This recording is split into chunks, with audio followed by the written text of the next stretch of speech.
I have something big planned for today's episode. It's the start of a massive build, but I'm gonna need a lot of wood, and this wood isn't gonna cut it, so I'm gonna get to work. And by work, I mean check out a mangrove forest that's completely unrelated to the build. For me, this entire area is the best thing about the 1.19 update, as it unlocks frogs, which allow you to get frog lights, and mangrove wood, which has an excellent plank and log color. I tried my best to be as quick as possible with the frogs, as I wanted to be the first to gather many tadpoles and sell them as pets or whatnot. However, after breeding, bucketing, and transporting all of these tadpoles, I ended up dropping the task because I didn't have the heart to give away my precious little hatchlings.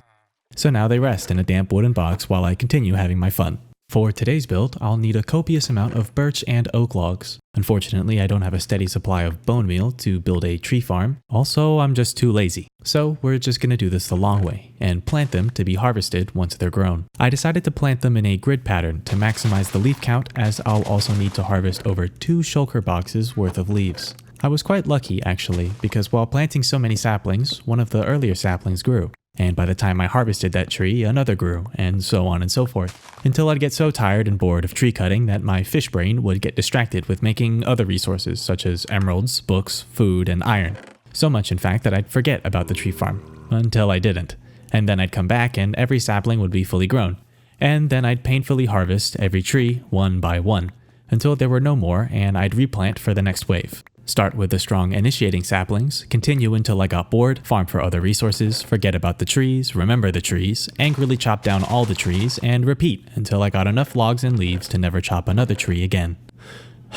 Well, that's a relief. My next task was to collect spruce logs. You have to be Fundamentally insane to chop down mega spruce trees after all of that work. And yes, indeed I am. Fortunately, I didn't need to chop nearly as much since it won't be necessary, and I filled 5 chests with it, now making it the log type I own the most of. Oh, when will I learn? Also, side note, during the big tree harvest, I had generated a few beehives, some even containing bees of their own. So I decided to set up a mini bee farm to generate more bees for a much bigger farm later. It was my first time ever working with bees in survival, so it was a little rough, but I knew a lot of their mechanics and came up with this design. It's very barbaric and ultimately meaningless, because towards the end of the tree harvest, I was menuing and a creeper came up behind me while I was around there. Many bees escaped and all of my joy was lost, but I quickly salvaged as many hives and nests as possible and stored them away in a chest nearby, hoping that history would not repeat itself. Oh wait, did I hear that right?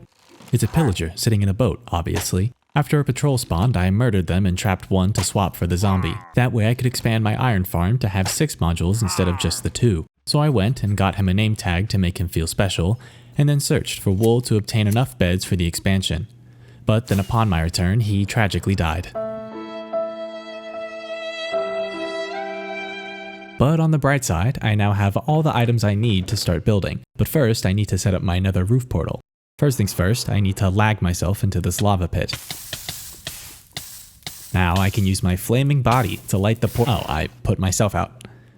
Okay, then I'll use a flint and steel to light it. Then if I go through, I should end up in the nether, because I forgot to make the roof portal first. So after a quick portal demolition, I travel back to my original portal, fly out, forget to record setting up the roof portal, come back, go through, and we're on the roof portal.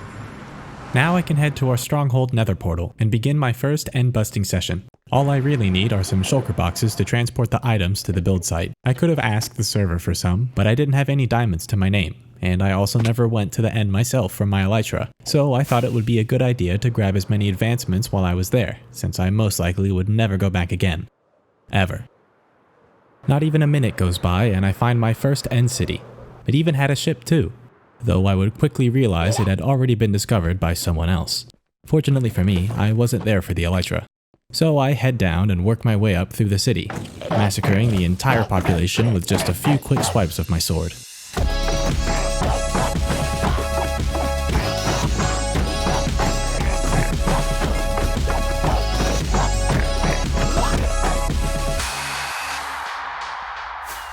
After taking on that entire city, I only managed 30 shulker shells from that. I was looking for about 2 stacks just so I wouldn't have to come back again, so I continued my end venture. This time taking me a full 2 minutes to stumble into another one, also with a ship. I'll save you some time and just show you the aftermath of my murder spree. But before I do, I will need to take care of something first. As long as you are levitating from a shulker, using an ender pearl or chorus fruit from high up can immediately send you to the ground without taking any fall damage and win you this advancement. Now, as for my rewards, I collected an additional 44 shulker shells, 9 diamonds, 4 gold, a fresh elytra, and a few pieces of diamond armor, as well as a few ender chests and a nifty dragon's head. I clean up the rest of the city and head off to find another, but I'm greeted by the world border before I do, so I turn around to continue my search. I eventually find another city with an end ship and snag a second fresh elytra, as well as 55 more shulker shells, before heading to a different city within render distance of that one and grabbing just a few more. Now, with over 2 stacks of shells and 2 extra elytra, I ventured for an end gateway to take me back to the main island, where I grabbed some obsidian before heading back to home. Now we begin the journey of finding my new build site. I needed a large body of water, an island somewhere in the water, and a forest biome in order to begin building. However, I wanted to build within 1,000 blocks of spawn, to not be too far away from everyone else. Those are a lot of conditions to make happen, so some things might just get cut. This is potential build location number 1. It's got a massive body of water surrounding a small landmass. It is unfortunately a birch forest and not a normal one, but if the map lines up with the water, I can easily use this.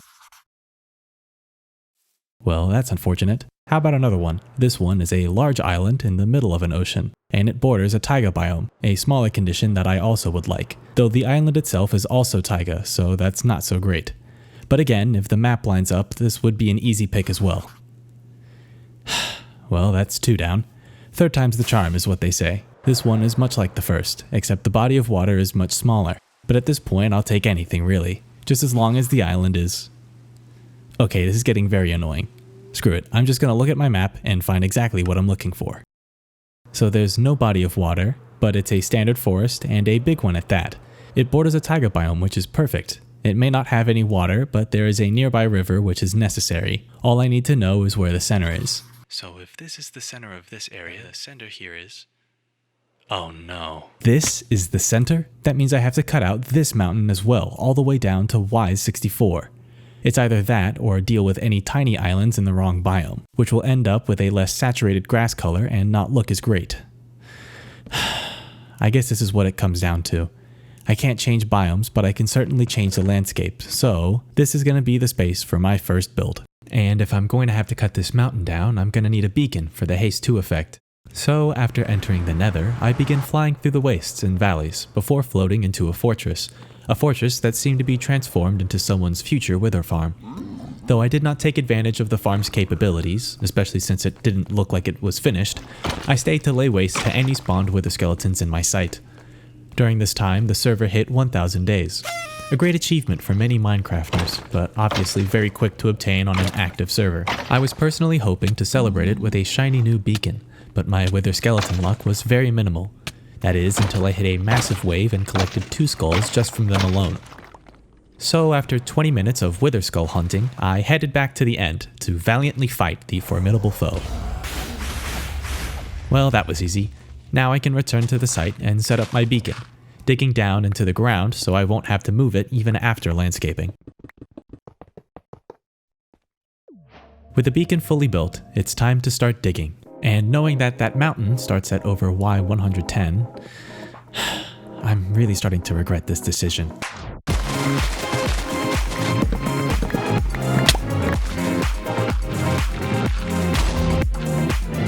Double speed.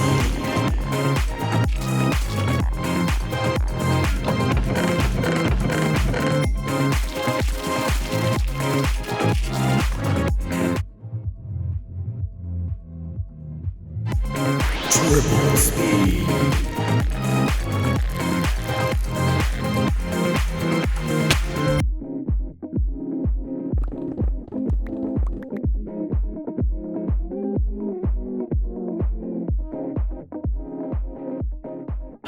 Finally, after 12 hours of digging and organizing, this is the result of my work. 1 double chest of filled stone and cobble shulkers, 8 shulkers plus almost 31 stacks of dirt, 6 shulkers of oak leaves, almost 15 stacks of birch leaves, an extra shulker of oak logs, over 1 shulker of coal ore, 9 stacks of copper ore, and a shulker for granite, andesite, and diorite each. Honestly, if I hadn't bothered to keep these items, I could have brought this time down to about 3 to 4 hours, but this should save me any future digging at least, so that's a cope. Now, without a moment to lose, let's start the big build.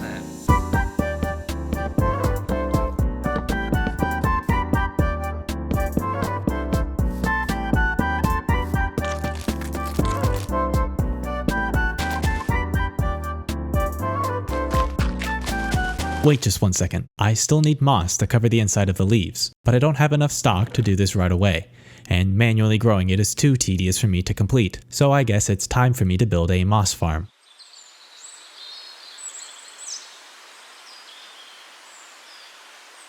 Thank you Ilmango for this wonderful contraption, as not only does this farm produce every moss growth in the game, but it even overflows bone meal as well.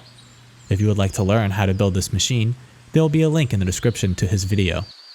Now we can finish the inside of the tree. Okay, roll the B-roll.